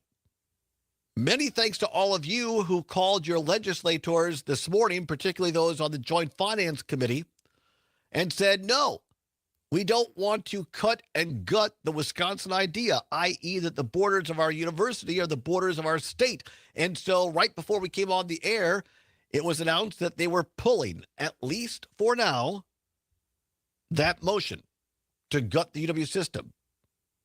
We're going to have more with Representative Emerson at the bottom of the hour, get the latest for you, look at the numbers, look at what this potential cuts could mean, and sources within the Democratic Senate caucus telling me that if, keyword if, those $87 million cuts were to be approved by the legislature in an actual bill and went to the governor, that they would encourage Governor Tony Evers to veto the entire thing. Because unlike at the federal level, if you don't have a budget in Wisconsin, you just continue on at current funding levels. And that would be better, some Democrats are telling me privately, than approving a budget with $87 million in cuts from current levels. From current levels. So Representative Emerson will be here at the bottom of the hour to discuss all of that and take some of your phone calls and questions as well. Beautiful day, as we said. As Zombers, let's take a look at the old Sam Davison Street Camp out there. Sam is up in northern Wisconsin now at the big Boy Scout camp this summer. But he leaves behind the Sam Davison Street Camp. There it is. Look at that. It's a picturesque day in downtown. To the right, you see on the stream there for all of our friends watching on Facebook, Twitter, Twix, YouTube, and the like. You see the beautiful Glass Overture Center, great performing arts center on the right there. And on the left, that little triangular building there is one of my many failures in life. Where my first coffee shop was supposed to go after I left the legislature. Wait, is it the one right on the corner? Yeah, the one right there on the corner. The one that's now a plant store that I've never seen anyone walk into or out of? Yes, that's the one. And because and right to the left of that is the Castle and Doyle building, which was one of the first fire stations in Madison, historical building. And I paid for the engineering and a beautiful set of plans drawn up by OPN architects. No finer architects in the world than OPN right here in Madison. I'm serious about that. And they drew up these beautiful plans at OPN to have a beautiful coffee bar in that space. And then for reasons of which we will not get into now, that was killed. But my $25,000 still lives in that building. You know, I knew it was this area. I didn't realize it was that exact It's directly. So I tell people, anytime I get too high on my horse and get a little haughty, just look out the window. I just got to look out the window to see, yeah, Todd, not everything you do works out. It's a good reminder to keep a guy grounded. But it's a beautiful part of Madison. We're right downtown Madison here. All right, Zombers, it's 12 minutes past the hour of 3 o'clock. Time once again for What's Worse. Let's go. This or that, this or that. Then, of course, the choice is yours. You can get with this or you can get with that. Time once again for What's Worse. No prize money involved, nothing to give away, but it is your chance to have your voice heard each and every day across all 11 Civic Media radio stations, the biggest privately held radio network in Wisconsin, second only to the Great Wisconsin Public Radio Network. But we're private, as it turns out. No better place to advertise than Civic Media. Give our folks a ring at civicmedia.us to figure out how you could be one of our great partners, one of our great sponsors here. All right, Zombers, it's Tuesday. A lot of people call it Taco Tuesday. Taco has taken on a new meaning here politically the last few weeks. A lot of people say how it stands for Trump always chokes? No, Trump always, now I can't even say it. See, I had it at the tip of my tongue, and I got some hot sauce on it, and no, I went back. Find it. Trump always chickens out. That's it. Trump always chickens out. Trump, they say Taco. It's not wrong. Trump always chickens out, but we're not talking about it in that way right now. A lot of people love Jeff Petrikis, former great sports writer, known for his love of Taco Bell, but some people are partial to the Taco Johns. Some people would say it sends you to the John. Anyway, what's worse, Taco Bell or Taco John? 855-752-4842, 855-752-4842. What's worse, Taco Bell or Taco John's? 855-752-4842, 855-752-4842, or you can text us on the Civic Media app. There are some things that come into the text line that amuse me, but I cannot read them on the air. And I know exactly what you're talking about. Who even tells people that? Anyway, tune in tonight for our after-hours show, only available online. No, not really, but wouldn't that be fun? Anyway, what's worse, Taco Bell or Taco John's? 855-752-4842, 855-752-4842. I had a Taco John story. You do. That's right. Years ago, before Taco John's were really in or cool in Wisconsin, a family friend of my parents, Terry Lenander, and his wife, Mary, Terry and Mary Lenander, out in South Dakota, they were the first people to have a Taco John's franchise. And I don't remember what it was called, but it was like a dessert. It was like a fried tortilla, and then it had like applesauce and cinnamon or something on top of it. Oh, my goodness gracious. It was fantastic. That does sound delicious. It was really, really good. I'm not sure if they still have it or not. Honest to goodness, until this bit, I didn't know Taco John's was still around. Oh, yeah. There's one in the area. I can't remember exactly where, but I drive past it fairly often. All right. Well, Greg in Genesee Depot says Taco Bell is worse. 855-752-4842. Also on the Civic Media app, you can download it at your Apple or Android device. If you don't have it, it takes less than a minute. It's free on your app store. It's what CBS's Gail King calls a deal, the Civic Media app. Cam in Appleton saying Taco Bell is worse. I'm just going to leave it at that. Taco Bell is worse. So there you go. Also, Tony on YouTube watching says Taco Bell does not pass Taco John's. I'm sorry. Thank you. Taco John's does not pass the vibe check. Salty tater tots and no crunch wrap. The flavors aren't flavoring. Really? I didn't know you could get either one of those things.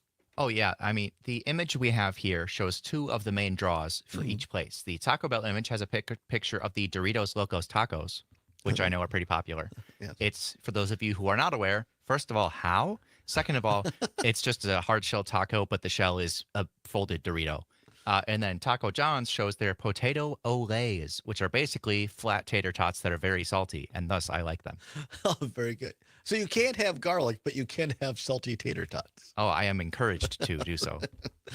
Heather, listening up at beautiful WCFW Eau Claire, watching on Facebook, says both are gross, but my classroom is almost adjacent to Taco John's, just down the block, and I do get a craving, just like Zommers, for potato olays from time to time. Now, here's the question. When you order a potato olay, you have to go, I want a potato olay.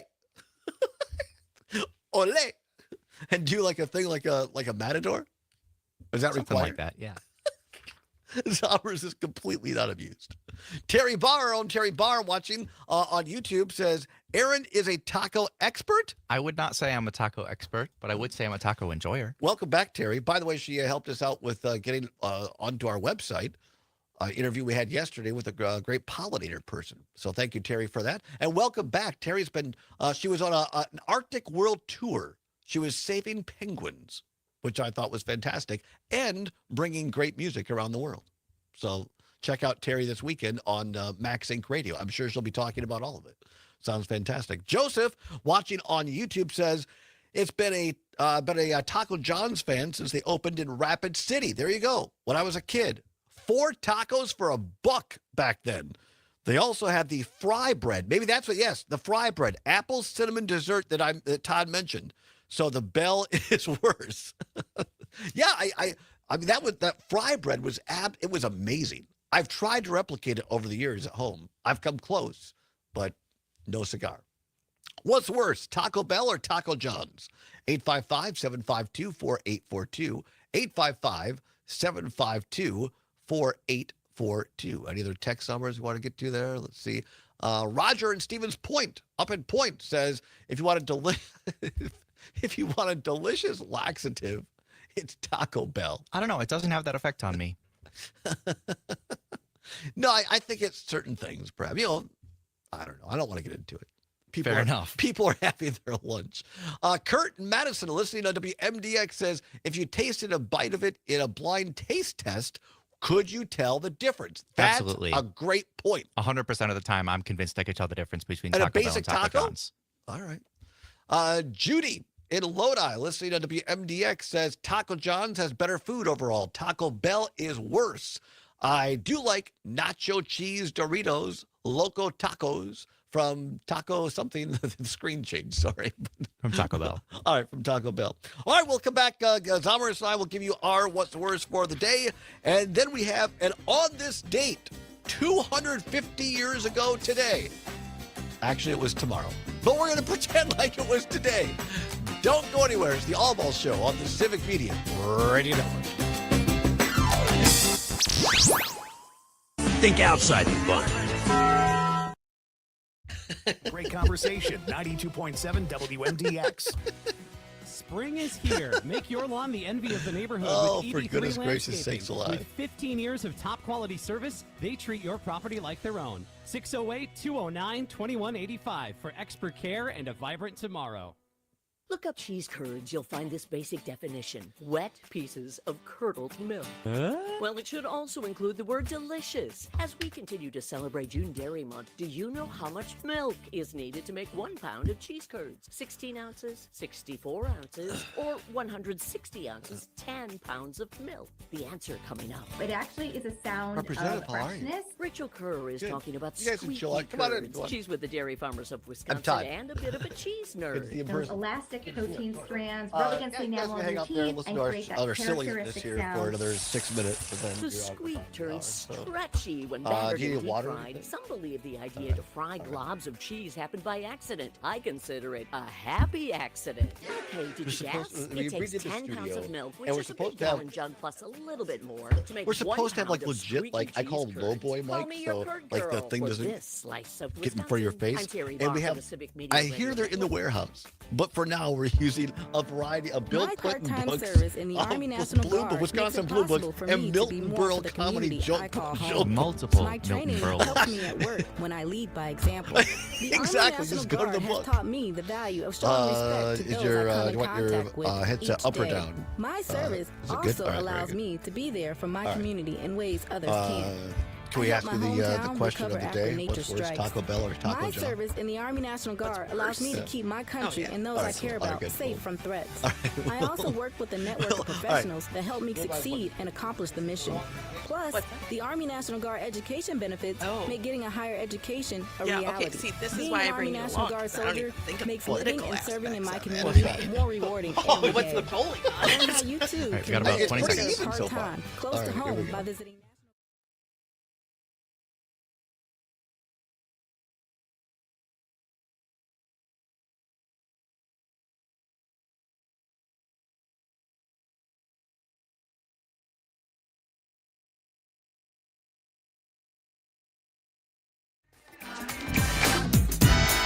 Taco Grande. Taco. More of this. Welcome back to the Todd Allbaugh Show on the Civic Media Radio Network. 22 past the hour of 3 o'clock on Tuesday, June 17th. Zommers, what did you dial up? Taco Grande by Weird Al. Taco Grande by Weird Al. I'm not usually a big fan of Weird Al, but that one was good. I don't think I've heard ones. I don't think I've heard that one before. I'm not super familiar with it either. Yeah, all right. The question of the hour today is what's worse? Our bit of foolishness for the day. What's worse, Taco Bell or Taco John's? 855-752-4842, 855-752-4842, or text us on the Civic Media app like Dave did in beautiful New Berlin. Said, did Taco John's win a Nobel Prize? But that's the dad joke of the day. Father's Day is over, but that's good. That's a good dad joke, Dave. Well done. I'm very honored, very happy. Now, here's the kind of people you want. Here's the kind of people you want on the show. Here's the kind of people you want representing you in the state legislature. Someone who does serious work and helps the people of Wisconsin, but also is just a real human being and has a sense of humor. We last talked to her up at the Norski Nook in beautiful Osseo, Wisconsin, and here she is now live in our studio. We're going to talk to her about some serious things here after the bottom of the hour. But State Representative Jody Emerson. Representative Emerson, thanks for coming on a couple of minutes early. Thanks for having me. Good to see you again, Todd. It's great to see you again. I like these interviews much better when we can do it over pie in Osseo. Agreed. But... Agreed. If I could do a show a couple of times a week from the Norski Nook, I would do it. But I don't have the budget for that or the waistline, so I got to keep doing them here. Real world problems. I know, right? Exactly. So thanks for joining us for our goofiness here. What's worse, Representative, Taco Bell or Taco John's? Well, I think there's a reason in my family we call it Taco Hell. So sorry if that was just an FCC fine there. I'll take it. No. As long as it's not an F-bomb, we're fine. Okay, good. I'll remember that for our next segment then. So. I appreciate that. But I do have a funny story about Taco John's. My husband, we were at the Taco John's in Osseo, actually. Really? And some guy looks up at the menu and he's like, I'll take some of them there taco or potato olis. Oh. So that one is stuck for the last 20 years. But if you're in Osseo, the home of the Norski Nook, you can't blame the guy for calling them potato Oli. Oli and Lena's. I think that's fantastic. It's great. Yeah. Right? Yeah. I'm very proud of our Norwegian Scandinavian heritage here we are. in Wisconsin. Zommers, what's worse, Taco Bell or Taco John's? I think I have to say Taco John's. Go against the grain a little bit here. Honestly, mostly just because I've had more Taco Bell, and I have a few items on their menu that I really like. I'm a fan of the Crunchwrap Supreme, and the what's it called? Quesarito. It is just cheese, like a lot of. It's super fake cheese, but it tastes really good. But it tastes good. That's fun. Your Wisconsin card is revoked for liking fake cheese. For I like that cheese. Specific fake cheese, but it's fair. Well done. Well done. I'm going to say Taco Bell is worse just because I like the apple dessert cinnamon thing in Taco John's. That's really good stuff. There you go. Okay, here's a little on this date 250 years ago for everybody. Actually, it was yesterday, but we had a busy show yesterday. On this date, or at least yesterday, June 16th, in 1775, George Washington made a brief but important speech to the Continental Congress. He accepted their unanimous choice for him to become general and commander-in-chief of the American forces. Washington accepted the job with extreme humility. In the first sentence of his speech, he expressed his doubts that his abilities and military experience were equal to the job. Washington came right out and said, I do not think of myself equal to the command of which I am honored with. But Washington promised to exert every power he possessed in the, quote, glorious cause, unquote, of the war for independence. Then he concluded by requesting that Congress pay him nothing, but only reimburse him for his expenses. During the ensuing 7 years of the American Revolutionary War, there were those who did indeed doubt Washington was equal to the job. Fortunately, for history, Washington proved the doubters wrong. On this date, well, yesterday, on this date, 250 years ago. Representative, we're going to get into some serious things after the break here. But just hearing that story, to me, is at the essence, should be at the example was set by the father of our country of what it meant to be a representative and a servant of the people. Someone that said, I just doing this because I love my country and I want to do it for the cause. I'm not in this for the money. How things have changed. Right? and it reminds me of Trivia Olson that comes on this show a lot, says that there are politicians that want to be and there are politicians that want to do. And I think we need more people in elective office that want to do stuff. I think so, too. And I'm hoping we get a few more of them over the next few years. Yeah. So it's how long have you been? This is my fourth term. Fourth term already. Wow, yeah. I did not know that. So I'm 22. Can you? No, I'm kidding. That looks fabulous, by the way. Yeah, absolutely. I believe that 100%.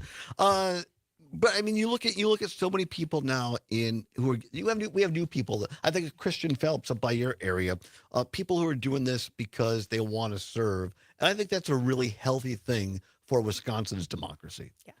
I think we see the closer you are to the people, whether it's school board, city council, county board, even state government, more people are doing that because they want to help their community. Once we get into Washington, you're throwing the baby out with the bathwater on that one. Right, God only right. knows what's. Well, I appreciate you bringing up local school boards and county, because those folks it's a very simple remuneration. It's really not a salary, really. We had James Small on from Rural EMS Outreach Program at UW School of Medicine and Public Health last hour. I think it's so important to remember all the folks across this state who still volunteer, and still we hear so many of the things that are wrong with our state and country, and there are. But I think it's important to take a minute to say, and you encounter this, I'm sure, as you go to parades, other things in your district, there are a lot of great folks in the state. There really are, and that's the best part of this job, is meeting and connecting with people, and especially with the new maps, meeting and connecting with a lot of new people and hearing new perspectives, and I think it's wonderful, and that's truly community service. 100%. We're going to take a short break. Update from Pam Yonke, Midwest Farm Report, news, weather, and sports. Come on back, talk more with Representative Jody Emerson about the Joint Finance Committee and the UW system. We'll give you the latest. Don't go anywhere. It's the Allbaugh Show across Wisconsin on the Civic Media Radio Network. Great conversation. Cool. Amazing. Thank you. Yeah. We got, That's all you need me for, right? Okay. We have about 3.5 minutes here. Any song requests? Did you want some water? Yeah, I'll take some water as long as we're going to be talking. I might. Yeah. PFAS or no PFAS? Grade class at Fenimore Elementary are becoming familiar with much more. I'm Kylie Allen with the Midwest Farm Report, and Emily Camps, a third-grade teacher at Fenimore Elementary, explains why it was important for her to bring agriculture into her classroom. Wow. I grew up on a farm. I still help my parents. I go to chores in the morning before I go to work and help feed the calves. Both of my boys farm with my parents. Because, as a normal so person, strong background. I was also in 4-H and FFA. And I just, when I started getting into teaching about 4 years ago, I wanted to make sure that some part of my class incorporated agriculture. Just because Aaron, that can you was turn down the something mic that a second, I felt so please? passionate about, and I wanted to bring that passion into my classroom. So I started doing Ag in the Classroom program, and was lucky enough to be named one of the Teachers of the Year of 23 for Ag in the Classroom. So agriculture is important for food and fiber. The third-grade Fenimore Elementary teacher, Emily Camps, brought her summer school class to the radio station this week as part of an agricultural career tour, where our team highlighted farm broadcasting. I'll have a look at your closing markets after this. The only competition that really matters is you versus you. And with the performance of Veltima fungicide from BASF, you can take your best results even further. Veltima fungicide is on your side to out-yield the competition by an average of 7 bushels per acre, but you've never been average. Beat your own record, get every bushel you deserve, and make this your best season yet with Veltima fungicide from BASF. Always read and follow label directions. There goes Pam Yonke across Wisconsin in her Suburban truck. Thanks to Zimbrick Chevrolet, Dane County's #1 volume Chevy dealer with over 70 new Chevy trucks to choose from. Zimbrick Chevrolet East Madison, Sun Prairie, and ZimbrickChevrolet.com. Be sure to keep up with Pam and her travels at MidwestFarmReport.com and on Facebook at Midwest Farm Report, on Instagram at MWF Report, or by downloading the Midwest Farm Report app. I'm Kylie Allen with the Midwest Farm Report, and let's take a look at your closing markets. Cash corn closed at $431.5, down 3 1/4. New crop corn closed up 3 3/4 at $438 3/4. Cash beans closed at $10.74, up 4 1/4. New crop beans closed at $10.67 3/4, up 7 1/4. July wheat closed at $5.49, up 12 1/2. July Class 3 milk contract currently has no change and is trading at $17.96. August milk is trading up 2 cents at $18.61. 40-pound block cheese closed at $175.5, down 2 1/2. AA butter closed at $2.57 3/4, down 1 1/2 cents. For the Midwest Farm Report, I'm Kylie Allen. Your news, conversations, and a whole lot of fun. It's all on your local Civic Media radio station or the Civic Media app. Mostly sunny, warm, and muggy with high temperatures today tapping the mid-80s. Got chances for showers and thunderstorms early this evening, and some of them have the chance to be strong to severe, packing hail and high winds. And tomorrow, cooler temperatures alongside more rain and thunderstorms. I'm meteorologist Brittany Merlot. Currently, it's 83 degrees. In sitcoms, when someone has a problem, they just blurt it out and move on. Well, I lost my job and my parakeet is missing. How was your day? But the real world is different. Managing life's challenges can be overwhelming. So, what do? We get support. The Huntsman Mental Health Institute and the Ad Council have mental health resources available for you at loveyourmindtoday.org. That's loveyourmindtoday.org. See how much further you can go when you take care of your mental health.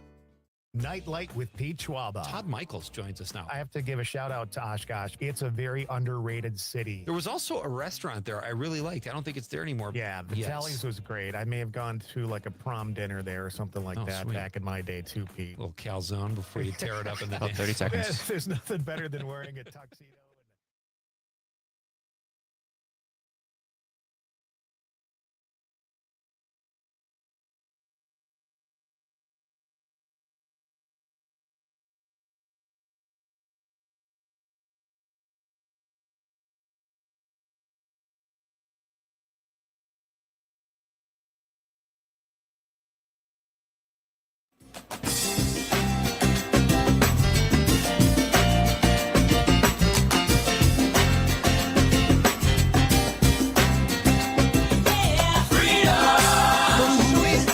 Wherever it may lead and having fun doing it. Welcome back to the Todd Allbaugh Show on the Civic Media Radio Network. 35 minutes now past the hour of 3 o'clock on this Tuesday, June 17th, 2025. Glad to have you along. Zommer's on the board.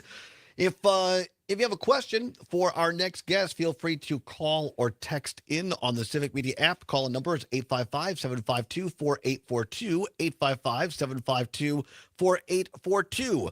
Sitting here in studio, always glad to have her. As you might have heard last segment, she was kind enough to join us for What's Worse. Going to get a bit more serious now, though. Last time she joined us was at the Nordsky Nook up in Osseo, Wisconsin. She is a state representative in the Eau Claire area, beautiful Chippewa Valley. She is Jody Emerson, and she is the ranking member for Democrats on the Assembly Committee on Universities and Colleges. Representative, again, welcome. Thanks for being here. Thanks for having me, Todd.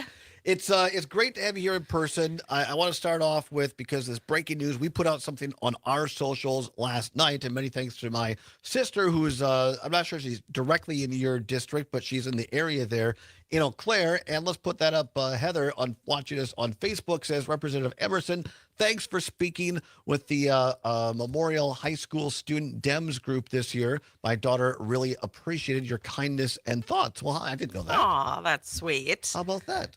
Well, yeah, but I mean, my sister took my youngest niece, who just graduated this year at Memorial, and took her this last summer when Vice President Harris made that appearance in Eau Claire. And it was at first, my niece was like, well, I don't really know. And then she was kind of like, so. And my sister said they got back to the car, and my niece just got kind of emotional and was like, that is so amazing. And to see a woman in that position, and I think it's just really healthy and great to see a female legislator come into these high schools and say, you know what, you can do this too. Well, I think that's so important. I think we work to achieve what we can see in other people. And so even though somebody might not look just like me, having a woman in that position, we've had men in that position. I think, and that's part of the reason why I do this and why I care about colleges and universities, because we know that younger generation is so critically important to the health of Wisconsin and to all of us, and we need to inspire it. We all had people who inspired us 100%, one way or the other, good or bad sometimes. Right. Influenced us, yeah, absolutely. That it's great to be in that position to be able to do that. My sister updated or let me know, you posted on your Facebook last night about these remarkable changes. I did a little bit of reporting of my own, contacted a couple of the people at the state capitol that still talk to me and other places and said, no, this is legit, that the Joint Finance Committee, the Budget Writing Committee. We had Senator Kelda Royce on the program yesterday. She's part of that, one of 4 Democrats on the committee, putting this budget together. They were going to take up the university, I still call it UW system. I know it's... I will always call it the system. Thank you. Let's just agree All right. on that one going forward 100%. today. And they were going to take up the budget, and you were one of the first people to put this out there, and then we put it on our socials, that they were looking at cutting $87 million, not from Governor Evers' $300 million plus proposal in his version of the budget, not from current spending, but $87 million. Yeah, I mean, so right now we've got one of the biggest asks. UW system had it. Governor Evers put it in his budget, asking for $855 additional million for this year's budget. And what we were hearing rumblings about yesterday is that they were going to actually be cutting, 87 million, I think is what we were hearing. So not even just doing what they did last year, but actually taking money away. And I mean, that just puts a panic through. And I think it's also not only really bad forethought, because the universities are importers of people into our state. We bring people in from Minnesota and Illinois and Iowa and other states. They feel like other countries sometimes. Exactly. You know? Let's not talk about those Vikings. And then some of them stay here and they establish their careers and they establish their families here. And when we're looking at being an aging state, the way that we bring people in is by having family-friendly policies, which includes having really high quality K-12 schools. Well, you know, we worked on that one in joint finance last week. That didn't come out the way that I would like to see it. And now we're looking at the university system. And if we want to train the teachers of tomorrow, the engineers of tomorrow, the doctors, the nurses, the thinkers of tomorrow, to develop the technologies of an industry that doesn't even exist right now, but is maybe going to take over our world in the next 15 years. You know, we need our universities to be strong, and we also need them all over the state too. We cannot just have one central location in Madison. People need to be able to be close to home, because our higher education system isn't just for 18 to 22-year-olds anymore. You go back. I think about what college was like when I was there, 1,000 years ago. Mine was 1,000 plus, so go ahead. I went to school in the early 90s in college. We were super excited that we had a quote unquote computer lab in the basement of the dorm. It had 4 computers in there. Yeah. And you'd bring in your own little floppy disk that was actually a floppy disk back then. And this is, what they were talking about. Well, now you have to train on AI. Right. That didn't exist back then. When I went to school, AI was, the old War Games movie of, would you like to play chess, professor? Exactly right. And if you don't know what I'm talking about, go watch the movie, because it's hilarious. We're talking with State Representative Jody Emerson, the ranking member of the Democratic or the Assembly Committee on Colleges and Universities, about these proposed cuts. $87 million is what it was rumored to be last night.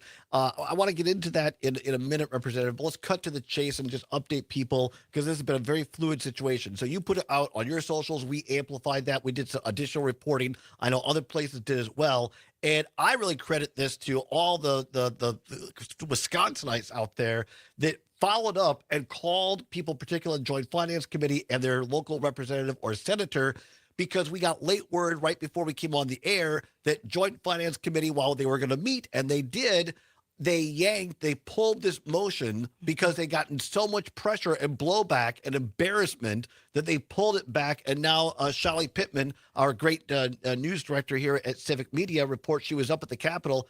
The Joint Finance Committee now has adjourned for the day and no action. So I think that this is a win for today. Agree or disagree?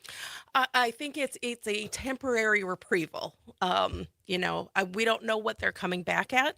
It could be worse. Right. It could be better. Right. But I think, if we are working to make Wisconsin a better place, we have to have a strong education system here. We have to make sure that our universities are strong. And what is happening on a university campus impacts every single person in this state. There is research that is done into making sure that byproducts of milk, are being used in a way that helps the community, that we're growing better crops, that we are learning better medical research. UW Madison has got one of the best medical research facilities in the entire nation. And, there's some federal implications with that. And I don't know if we've got enough segments to talk about all the federal issues going on with higher education right now. But we have to do our part at the state level. And so I know that higher ed can be kind of a hot button political topic. We definitely have seen that in the committee. But I'm hoping that by people reaching out to the Joint Finance members, they're understanding that these are the nurses in their community. These are the police officers in their community. These are the teachers. These are the people who are designing the roads that we drive on. And we have to have a strong four-year system in addition to a strong technical college system. Agreed. It's not a either or, it's a both and. And right now, we are funding our public universities 44th in the nation. Used to be 43rd. We slipped. Yeah. If we don't, the goal with that $855 million is to maybe get us up into the mid 10 or mid 20s. We're not looking for the cream of the crop. We're looking at can we just be middle of the road with funding? I'm so glad you brought up this should not be a partisan issue. Look, I'm a former Republican, as viewers and listeners of this show know. Left the party in 2011. I pointed out in our first segment, the first hour of this show, give folks a little history lesson on land grant universities. It was Abraham Lincoln that signed that legislation nationally into law to make universities less, my words, hoity-toity and ivory tower, to say, let's focus on agriculture. Let's focus on engineering, not just the arts, but also those as well. So the University of Wisconsin system is built literally on land grant university funds from the federal level. Then it was fighting Bob LaFollette, and apologies to Democrats, I know it makes them a little salty, but Bob LaFollette was a Republican governor and U.S. Senator of this state who fought for the Wisconsin idea that the borders of our university are the borders of our state. And yes, even Tommy George Thompson, when he was governor and also as a graduate of UW-Madison, but also as became president of the system, fought and believes in this. So, and of course, there are lots of Democrats as well, but I think for our Republican friends listening, this is not some sort of, I hate using this word, but woke, whatever idea. This is integral to your point, Representative. This is the ag extension to all of our ag producers and 4-Hers all across this state. This is an economic driver, a job creator, as Speaker Voss likes to say. Your comments. Yeah, I mean, I think that's exactly right. They are doing research into Lake Altoona in my district as to why there's so much sediment coming through and why there's so much runoff. There's not a university in Altoona, but Altoona gets the benefits of that because it is the Wisconsin idea. Our universities, our higher ed goes everywhere. It impacts everybody in this state. And I mean, you wouldn't find a better champion of the UW system than Tommy Thompson. Yeah, 100%. I mean, he's amazing when it comes to that. And it's really disappointing. And I think what happens is some of my colleagues in the Capitol will see a situation that happens. And, our universities are run by humans. They're taught by humans. Right. There are going to be mistakes there. They'll see one mistake and they will latch onto it and say, for that reason, every department, every campus, everything needs to be defunded. Yeah, I say there's always a bad apple in the bunch, even radio hosts. A couple minutes left here before we go to break. Because I think this is a really important point. Talk us through in 2 minutes, if you can. We could come back after the break. Keyword if, these $87 million of cuts that were scheduled to be voted on today went through, and if Governor Evers would have, whatever reason, signed that into law, what would this mean in real terms to the people of Wisconsin? I mean, without seeing the actual motion, it's hard to tell because it could be this part, that part. But we've put a lot of money into building campuses up, science buildings all over the place. If we have to cut $80-some million, I can just about guarantee that we can say goodbye to all the 2-year campuses. The 6 that are left. We will probably be saying goodbye to one, if not more, of the 4-year campuses. So are we looking at, closing River Falls because it's a smaller school and Superior? it's Park- just down the Parkside? road from, a couple other campuses. Well, they're building this huge, beautiful sci-tech building right now that is integrating business and agriculture together. Our state has invested money in that, so we need to invest the money in keeping that school properly staffed and everything else. Tuition's going to go up.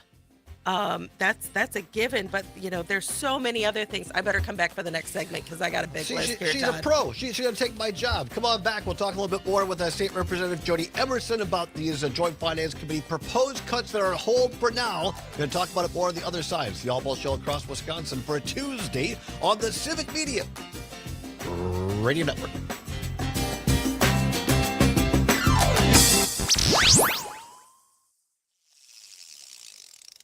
As Wisconsin is dropping a Zama, look line how in your good she favorite is. She fishing hears the spots. cue music, and This she is wraps the up Civic on her Media own. Radio Network. Pro's pro. Well, there's been times where I've been on Pat's show and I just invite myself to the next segment. That's It's like, great. I only had you on for 2, and I was like, yeah, but I had more thoughts, so I'm staying for 3. And anytime we can all pick on Pat Kreitlow, Right. it's just a good day. 100%. It's a requirement. I am waiting for my phone to light up with him texting me. Stop bothering me right now. I can't pick on him as much, but you can. Oh, I absolutely can. My sister says she is my rep. Look at that. How about that? Fantastic. That's right. Oh, there's Pat Kreitlow right there. Right there tuning in. No, Ferris, she can't take your job. How will I ever get her as a co-host? Oh, wait. I start at 6 a.m. She definitely does not. Always close by. Our expert staff is here to help. True. Whether you want to call or order A salty Pat Kreitlow. and get a special discount. Patrick, So did you stop hear by earlier our we're blast talking about site taking the in Sudbury, because pontoon great boat cannabis from Lake isn't just a Wissota pipe dream to night, Washington a Island rolling for a over show. the herbal aspect. Our last guest, James Small, he grew up on Washington Island, graduated from Washington Island High School. There was a high school. He's the smallest high school in the state. And I was the whole thing was supposed to be on EMS, but as soon as I heard he was from Washington Island, I'm like, stop the show. Because I've never met somebody, and I thought that was fascinating. Are there? I mean, I always think of it as just like the state park I know. there. No, it's 700 people. Really? A community of 700-ish. Boring. Wow. So, and he invited us to do a show up there. By the way, Pat, if you don't like the idea of bringing your boat there, you can blame your producer for that. It was his idea. They show up for the Madison Night Yeah, Market. I don't think the waterways are good enough from Lake Wissota to Washington Yeah, I was Island. gonna say, but I could be wrong. Are we boating? And like how I just invited myself along too. Come on along, Representative. Are we boating from Pat's house to Washington Island? And how does that work? Or are we loading it up onto a trailer somewhere and dropping it off and going up? I don't think there's waterways, so I mean we'd have to be on a trailer. We have a designated driver, and the rest of us could be in the pontoon boat having a beverage as we go down the road. I'm in. This show is forming itself during the breaks. I love every part of it. I think we could do a pontoon version just on Lake Wissota too. So, That's legit. Will you come up with it? heck yeah. All Well, right. if I'm not in session. We'll schedule it so you're not. No, Pat was kind enough to have us do the show from his backyard 2 or 3 weeks ago, and we're planning on doing a show from the pontoon boat proper. Nice. You can do it. Yeah, we have the old. I know it's bad. We have the Starlink satellite that lets us go anywhere.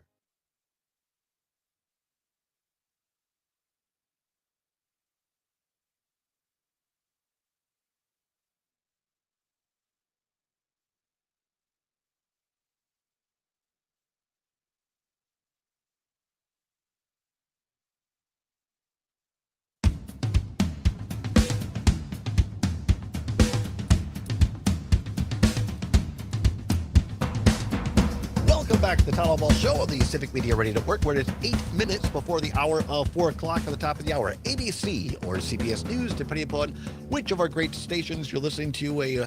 A weather update with Brittany Merlot and our great weather team. Looks like maybe a few stronger storms into tomorrow. Otherwise, sultry, hot, sticky at that time of year here in Wisconsin. And then a little sports update from our great sports reporter, Mike Clemens. Brewers have a big series against the Cubs this week. And then the Maggie Dawn Show every afternoon from 2 until 4, followed by Pete Schwaba and Conrad and Nightlight.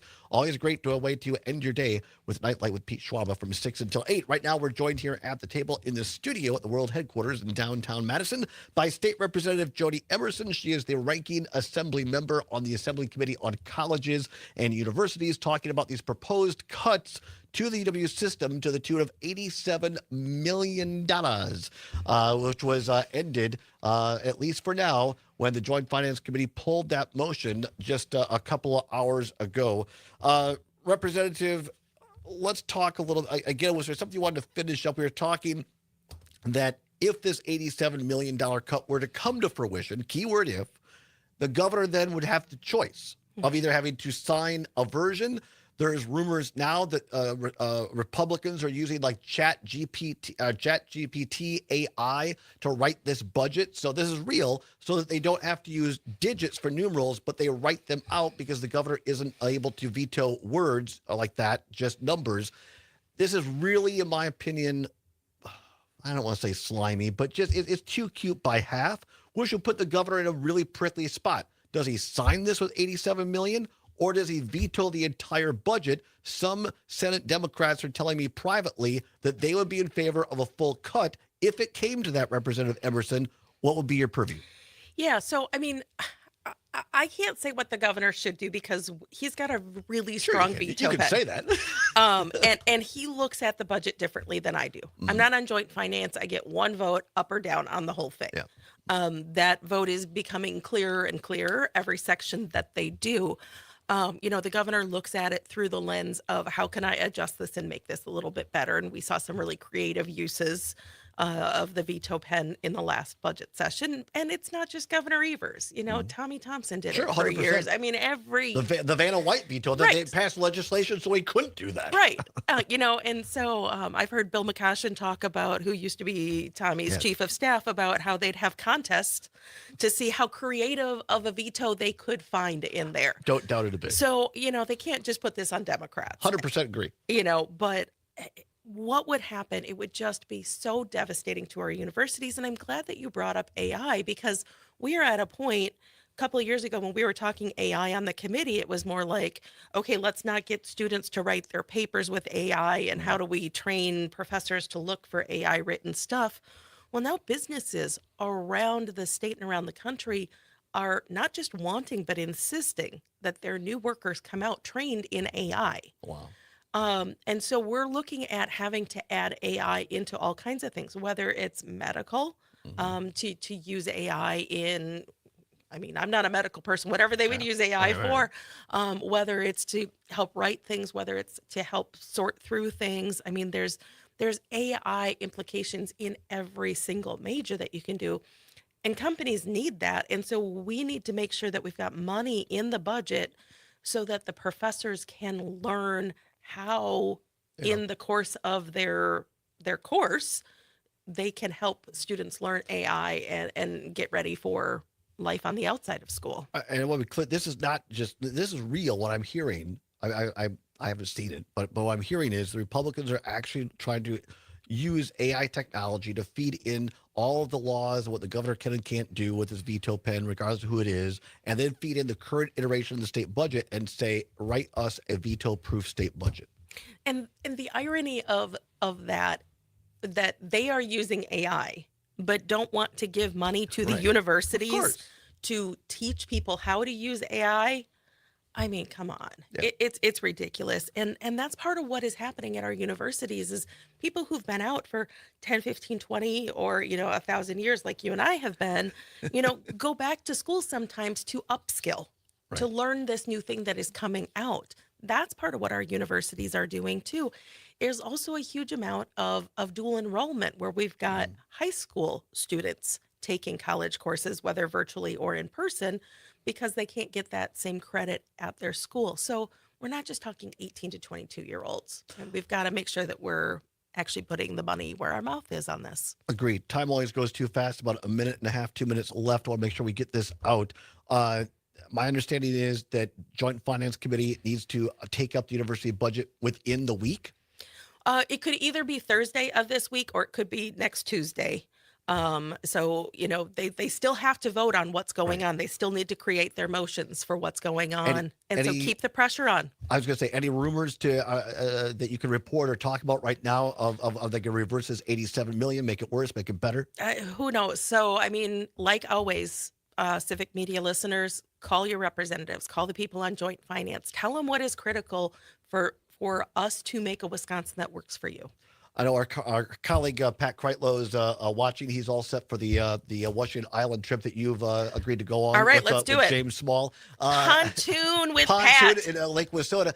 Pat's always on top of these issues as well. People can tune into mornings with Pat Kreitlow from 6 until 9 as we continue to follow this. Representative Emerson, I cannot thank you enough for being on top of this, for helping disseminate honest, accurate, truthful information, and for helping citizens of the state to join together, because at least for today, let's celebrate a win. For right now at 3:58, the Wisconsin idea is still saved for now, but to your point, got to stay on top of this. It is. So thank you for helping with this. Happy to come on anytime. You're just down the block from the office. That's what's cool. That's what's cool. We love it when you're on the show. Thank you so much, and thank you for all the work you do. Thank you. Our pleasure.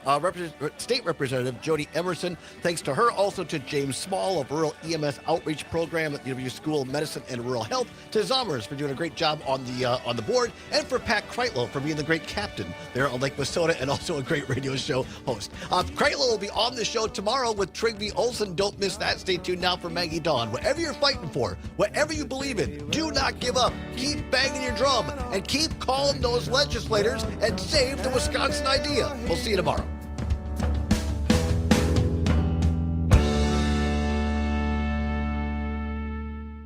Fantastic. Really appreciate it. Adios, everyone.